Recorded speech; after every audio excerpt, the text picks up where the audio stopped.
Yo, established 1994, coming at you with the sickest of flows. Talking late nights with the devil, helping me embezzle all my money. Getting my racks up real high, ain't even funny.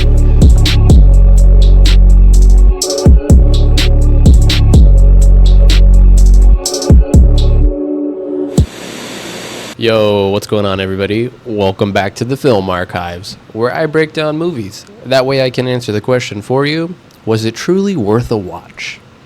I upload new videos every week, so make sure to subscribe to the channel so you don't miss any of the new videos. Today, we'll be breaking down a movie called Late Nights with the Devil. And with that out of the way, let's just get into the video. We follow the host of a late night show called The Night Owls. His name is Jack Delroy. The show is basically competing for ratings with The Tonight Show, starring Johnny Carson. And they're vying for the coveted spot, basically the #1 TV rating spot. So they're very competitive. The narrator of the movie lets us know that Jack Delroy, the host of the show, has the support of his wife and is also a member of the notorious Grove group. This would be a play on the Bohemian Grove, like the actual cult in real life. But, it's like a men's only club, and it's located in the Redwoods of California. That will come into play later, the Redwoods. But there's speculation that the all-men's club, the Bohemian Grove, or as this movie says, just the Grove, they perform like satanic rituals, and they dabble in the occult and things of that nature. So it's pretty good, you know what I mean? Like I said, this will come into play later. Just remember that. The narrator basically explains that Jack is trying to win the top rating spot, so that way, he'll be remembered forever in history type thing. I guess that's like his lifelong goal. We see a little bit later that Jack Delroy's wife, Madeline Piper, who is a non-smoker, is actually now sick with terminal lung cancer. Secondhand smoke's a bitch, ain't it? Basically turns Jack Delroy's world upside down, and he kind of loses it, but he holds it together. So there's that. Jack's wife Madeline, she makes a special appearance on his show, The Night Owls, and it gets like super high ratings, but it still does not beat The Tonight Show with Johnny Carson. And sadly, 2 weeks later, Madeline dies. Very sad stuff. Very sad stuff. Jack Delroy suddenly then just vanishes from the spotlight and just goes missing for about a month. And no one knows where he went. But a month later, he returns to his television show. And we see that it has adopted kind of like a Jerry Springer vibe at this point. They've really embraced controversy and, like wild things just to kind of get more ratings. Because the show's ratings are starting to slip. And especially after he had a month-long hiatus, the show wasn't looking good. So on the night of Halloween in 1977, Jack Delroy, the host of the Night Owl show, comes up with a genius idea and a very desperate attempt to save his show during what they call Sweeps Week, which is like a week where all of the Nielsen ratings go into effect. So, it's very important to get high ratings during this week because it, directly affects the popularity of your show. I guess that's how the 70s work. I don't know. It's before my time. Established 1994, y'all. I don't know. No, I was actually not born in 1994. I'm old as shit. But anyway. So yeah, Jack Delroy plans a special episode called Late Night with the Devil. Late Night with the Devil. Ooh, they said it. They said the title of the movie. And I always love when movies do that. It's so cool. The movie's also presented as a lost master footage videotape. So, the narrator explains to us that this is the original footage and the original videotape that was supposed to air that night. But, anyway. So the Night Owl show starts off, and we see the episode begin with some, good old jolly fun. We see that Jack Delroy scares his co-host, named Gus McConnell, but he scares him as a ghost. It's very funny. But he briefly says that it's Sweeps Week, the TV ratings week, so he has special guests in store for tonight's episode, so pretty good. We get some funny banter and some, 70s style jokes that are like referencing, iconic figures from the 70s, like Reggie Jackson and Ronald Reagan, things of that nature, We also see Jack tell the viewer that the most important person to the television show is us, the viewer, because without us, there would be no show. And without us, he wouldn't even come back from his month off after his wife died. So, he's really doing it for the people, I guess. It's really, really cool. So he introduces his first guest, which is a psychic medium by the name of Christu. It's a very interesting name, but yeah, it's Christu. So it's like, Chris and then Stu put together. But yeah, so. And honestly, the late night show vibes are just spot on. It's super enjoyable. Christu explains that Halloween is a very special night where the spirits of the recently deceased have a chance to come back to attend to any unfinished business.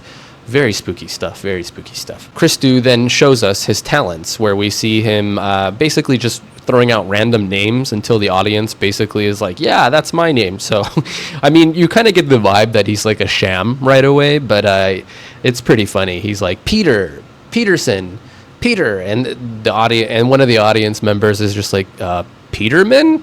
I'm Peterman. And he's like, yes, your wife is dead, right? And he's like, nah, she left me 5 years ago for my neighbor. So, I mean, I guess you could say she's dead. It was honestly hella funny. I'm not even gonna lie. I mean, you get it, your ex-wife type shit. I mean, it's just classic, bro. It's classic. Christu then approaches, a mother and a daughter, and starts asking them about some spirit named Edmund is coming through and if they have any connection to them. And we learn that they do indeed have a connection to this spirit named Edmund. It was the mother's son who actually took his life 5 years ago. And Christu starts saying the name Papa, and I guess it was the name of his bear. And the mother actually kept the bear very safe, so he just wanted to say thank you for keeping my things. And they have like a really beautiful little moment where they connect. So it would appear that Christu actually does have some psychic medium abilities. So he is like a Tyler Henry. It's crazy. Do people think you're Macaulay Culkin? They do. I feel like I'm better looking than Macaulay Culkin. I will put that out there. Shots fired. So maybe he wasn't bullshitting, you know what I mean? But yeah, the Christu then tells the mother and the daughter that Edmund says he's sorry for leaving them, and they kind of connect and they have a very beautiful moment. Then suddenly we see Christu start screaming and yelling the name Minnie, and he's like full on yelling at the top of his lungs, and he's like, Minnie! It's Minnie! So we see him yelling the name Minnie, and his eyes begin to roll back into his head, and the lights above them explode. It's absolutely wild. So we're guessing at this point, he's the real deal. The show then goes to commercial break, where the producer speaks to Jack about the show. We see that Gus McConnell, the co-host, is very stressed about the next guest. And we also see that Christu has started bleeding profusely from the nose. And has become like very irritable and appears to be somewhat sick. He's coughing and shit all over the place. It's fucking disgusting, but it's wild. The show then comes back, and we see Jack Delroy introduce his next guest, who is an integral part of the movie. His name is Mr. Carmichael Haig.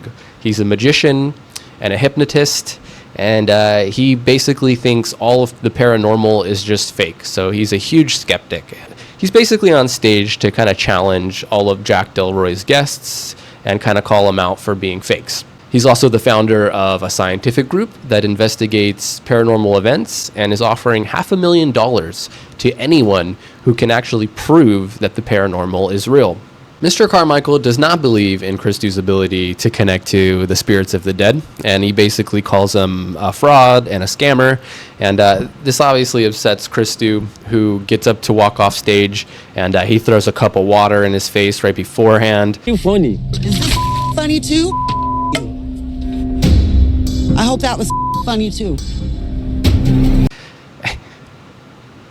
And as Christu's walking off stage and about to exit, Jack Delroy, the host of the show, basically says that Minnie was the nickname he gave his wife, Madeline, who died 1 month ago of lung cancer. So the message was most likely for Jack Delroy.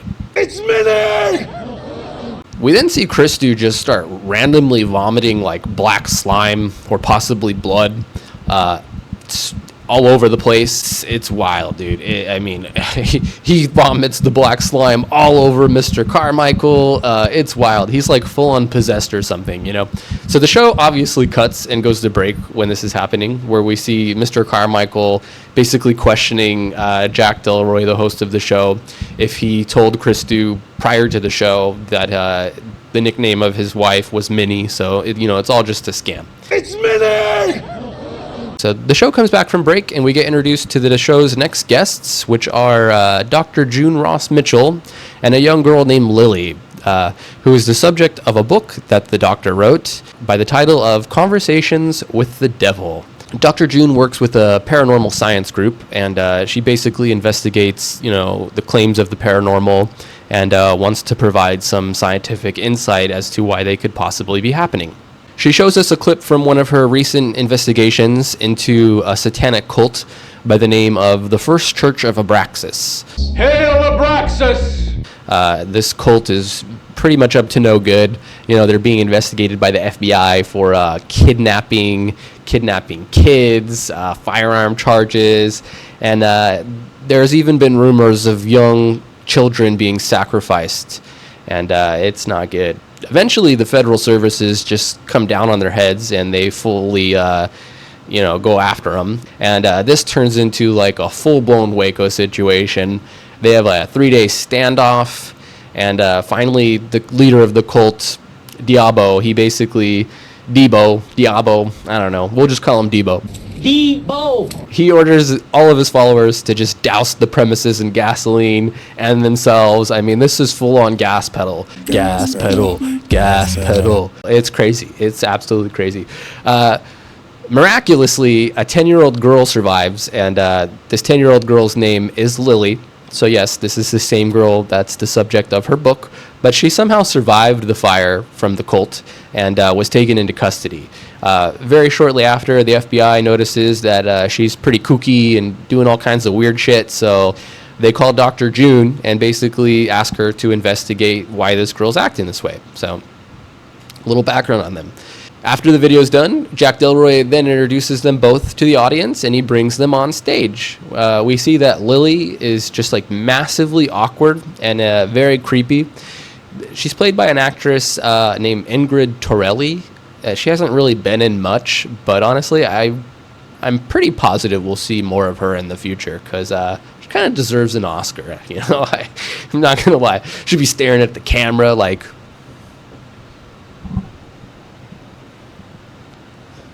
It's just so creepy, bro. It's so creepy. And all the while she's like staring at the camera, the host, Jack Delroy, is like talking to her and is like, you can look at me when we talk. Like, you don't have to stare at the camera. It's fucking weirdo status. It's absolutely weirdo status. After they introduce him, they cut to break, and we see that Lily is just a straight-up weirdo. And like I said, she's just saying all kinds of weird, kooky shit and, asking Jack if she looks pretty and weird shit like that. At this point, it's just very off-putting. We then see the doctor, Dr. June, basically kind of wanting to pull out. She's basically saying that Lily has become super unpredictable. She doesn't think that bringing her on TV is a very good idea. We see Jack's producer inform him that Christu, the psychic medium from earlier, actually died on the way to the hospital. So there's some real spooky shit going on the stage at this point. You know what I mean? It's fucking unsettling. Yeah, you can see that the host gets pretty unsettled by this. Like, he's very uncomfortable.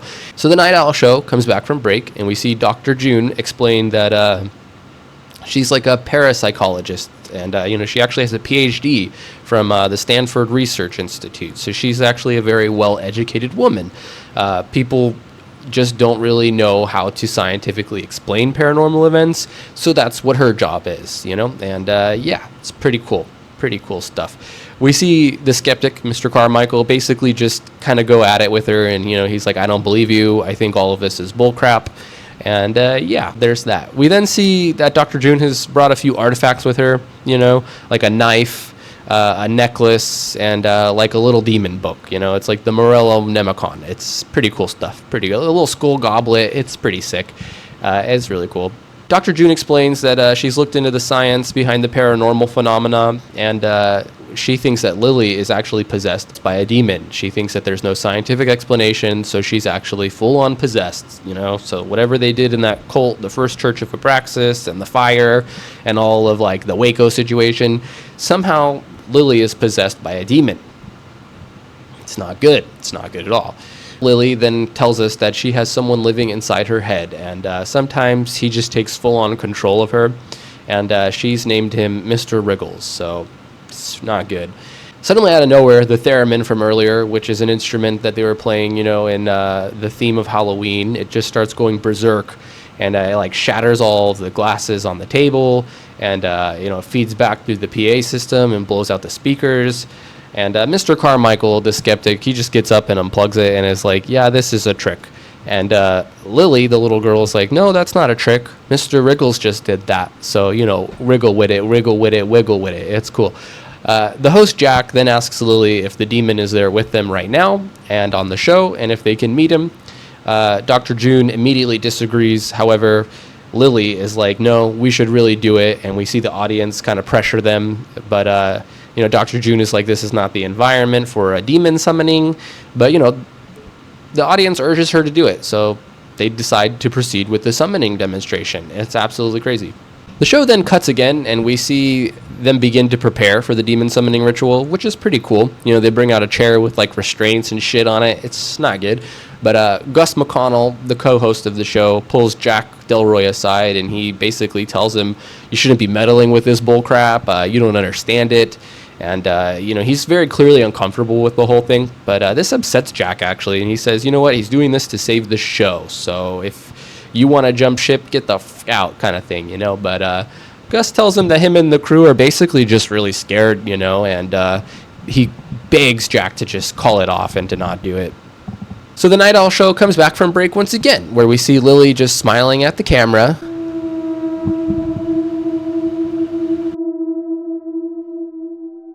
Dr. June explains that the entity, could manifest itself in a number of different ways, and basically the only way it's possible is if it channels itself through Lily, the little kid. She basically asks everyone to remain calm, no matter what they see, no matter what they hear. It kind of really gets you on the edge of your seat type shit. It's pretty cool. Pretty cool. Dr. June then begins the demon summoning ceremony. It's pretty cool stuff. She almost puts Lily into like what seems like a hypnotized state of some kind, and then she asks to speak to who Lily refers to as Mr. Wriggles. So, she basically asks to speak to the demon that's living inside Lily's head. It's not good. It's not good. So the demon manifests, and we see Lily's face has visibly changed very drastically. Her skin is cracked, and she's speaking in two voices at the same time. What is this? Which is just super creepy. The demon seems confused. He starts asking where he is and who are all these people watching him. It's not good. Dr. June tells the demon that they mean him no harm, and that they just want to understand his purpose and why he's there. And the demon replies and seems to recognize Jack Delroy, the host of the show. Good to see you again, Jack.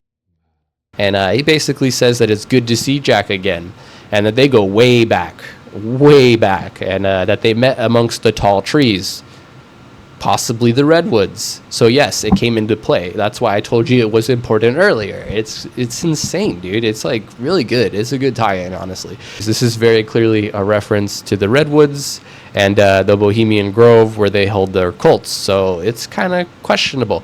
The demon then starts to talk mad shit to Jack about his dead wife, Madeline, Minnie. It's Minnie! At this point, the doctor is fed up, so she slaps Lily across the face and demands that she comes back and for the demon to leave. And it's absolutely crazy. The demon starts egging on Jack and is, asking him how could he let Madeline die? How could he let Minnie die? And It's Minnie! it's fucking scary, dude. It's fucking scary.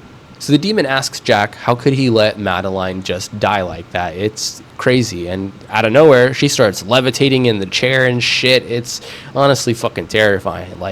Could you imagine you're just watching a show at 3 or I don't know, like midnight? Can you imagine you're just watching a show at 1 a.m. and suddenly you see them interviewing a little kid and she's just fucking floating and speaking in demon voices and shit? It's not good, bro. I would turn that off right away, bro. Hell no, bro.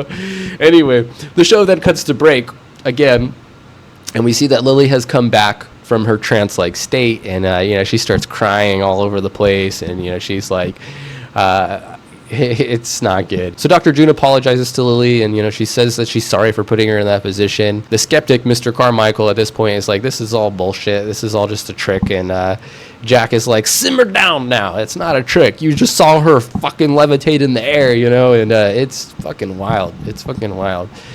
The host, Jack Delroy, tells Dr. June that what she did was incredible, and he wants to kind of bring him on as like a regular thing.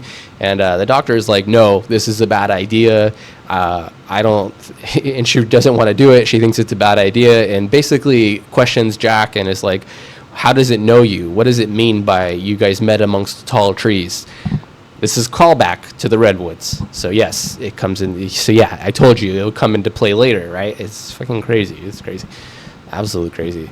And so she asks him, what does it mean when you guys met amongst the tall trees? And Jack's like, I don't know, you tell me. It's suspicious. That's weird. We then see Gus approaching the producer and is basically telling him that they should call off the whole thing. And the producer's like, hell no, bro, just do your job. Do your job! Put that chocolate bar down and do your job! It's fucking crazy. We see that the crew's beginning to struggle, taking off the restraints from the chair of Lily. And Jack winds up cutting them off with the demon knife, the artifact that Dr. June brought, and just leaves it there. It's a really bad idea. I'm going to tell you right now. That's a full-on dumbass move. Like, you're a full-on dumbass.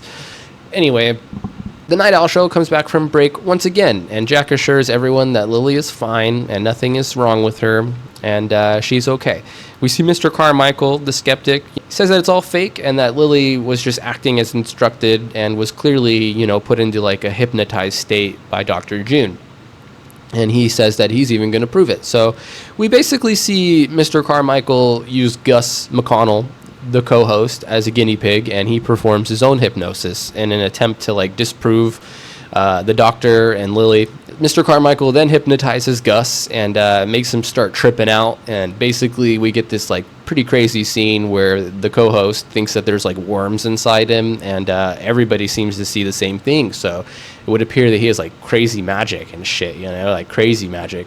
Oh my god! Oh my god! But it turns out that this was all in Gus's head, and that Mr. Carmichael was actually able to hypnotize him. And not just Gus, but he was able to hypnotize the entire audience as well as Jack Delroy and the doctor on stage. So everyone was hypnotized and they all saw the same thing. It's a huge like gasp moment, it's crazy. It's crazy. They don't really believe him, so they pull the footage from earlier in the show and they play it back and they see that everyone was just kind of acting this out in their minds. So none of it really happened, and Mr. Carmichael is basically like, yeah, this is just what Dr. June did. It's nothing special. There's no such thing as demons. No such thing as demons? Are you high on crack, bro? Guy.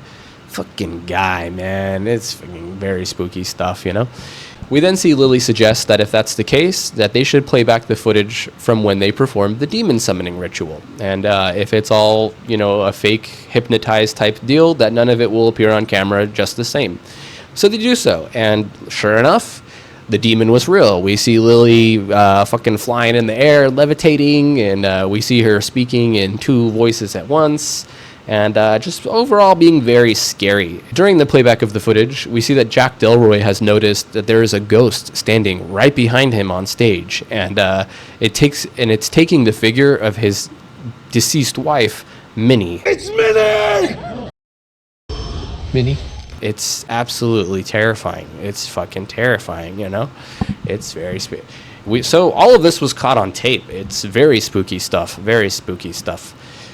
We still see Mr. Carmichael at this point refusing to believe that it's real, and he accuses Jack, the host, of setting it all up, and, he's, like, I don't believe it, you're all fake, this is all bullshit.